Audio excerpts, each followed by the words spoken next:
মুসা আলাইহিস সালামের একজন উম্মত দীর্ঘদিন যাবত পাহাড়ের মধ্যে নীরবতায় আল্লাহর ইবাদত করতে লাগলেন।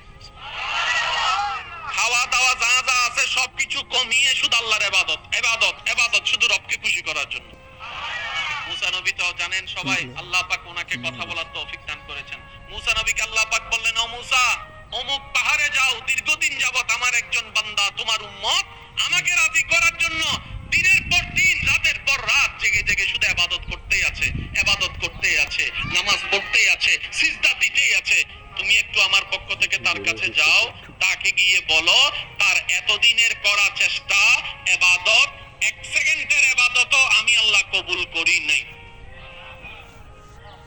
এতদিনের ইবাদত, 70 বছরের ইবাদত আমি কবুল করি।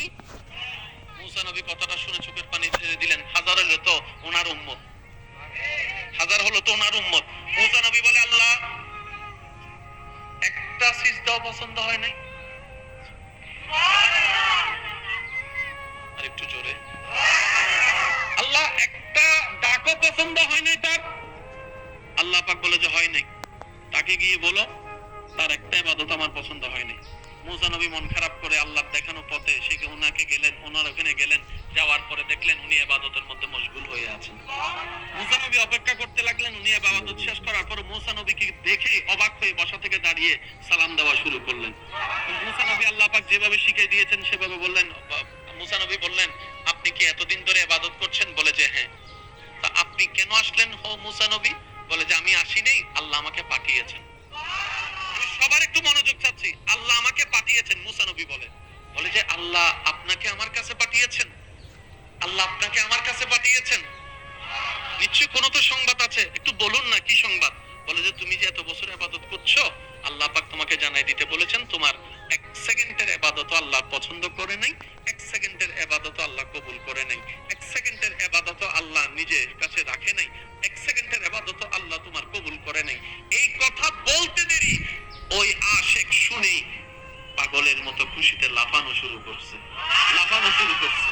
মুসা নবী ওনার অবস্থা দেখে বলে, তুমি কি পাগল হয়ে গেলা? আরে ইবাদত করেছো, পরিশ্রম করেছো, পারিশ্রমিক যদি না পাও কান্নাকাটি করো, রাজি করানোর চেষ্টা করো, এই না করবা, তুমি খুশিতে লাফাচ্ছ, ব্যাপার কি? তখন উনি বলে, ও নবী মুসা, বেয়াদবি মাফ করবেন, আমি হচ্ছি বান্দা, তিনি আমার আল্লাহ, তিনি আদেশদাতা, আমি গোলাম, গোলামি করা আমার দায়িত্ব, আমার কাজ আমি করেছি। ওনার মন চাইলে কবুল করুক, মন চাইলে কবুল না করুক, এটা আমার দেখার বিষয় না, এটা আমার দেখার বিষয় না। আমার কাজ পরিশ্রম করা, আমার কাজ আমার মুনিবের হুকুম পালন করা।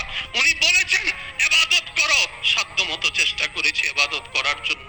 কবুল করলো ওনার ইচ্ছা, না করলো ওনার ইচ্ছা। তবে আমি কেন এত খুশি হয়েছি জানেন? আমি কেন এত খুশিতে আত্মহারা হয়েছি জানেন? বান্দার তো কোনো অভাব নাই, ইবাদতকারীর তো কোনো অভাব নাই। এতগুলো বান্দার ভিতরে আমার রব কারো কাছে আপনাকে পাঠায় নাই, আমার কাছে পাঠিয়েছে, আমার কাছে পাঠিয়েছে। তার মানে আমার রবের রহমতের নজরটা আমার দিকে আছে। এর চাইতে বড় পাওয়ার কি হতে পারে বলেন? সুবহানাল্লাহ। আমার দিকে তো নজরটা আছে। সাধারণ বান্দা আর আশিক বান্দা, আর একটু জোরে বলেন না সুবহানাল্লাহ। আমার কাজ করা, আমার কাজ আপনাকে পাঠালো কেন? একজন গোলামের জন্য এর চেয়ে বড় পাওয়া কি হতে পারে? মওলার রহমতের নজরটা তো আছে। এই খুশিতে আমি আত্মহারা হয়ে পাগলামি করতেই আছি, খুশিতে যে আমার মওলার নজর তো আছে, মওলার নজর তো আছে, মওলার। সাথে সাথে মুসা নবীকে আল্লাহ তাআলা আবার ইলহাম করলেন, ও মুসা, আমার পাগলা বান্দাটাকে বলো তার প্রত্যেকটা ইবাদত আমি কবুল করেছি, প্রত্যেকটা ইবাদত কবুল করেছি। শুধু তার এই পাগলামিটার কারণে আমি আল্লাহ তার সমস্ত ইবাদতকে কবুল করে নিয়েছি।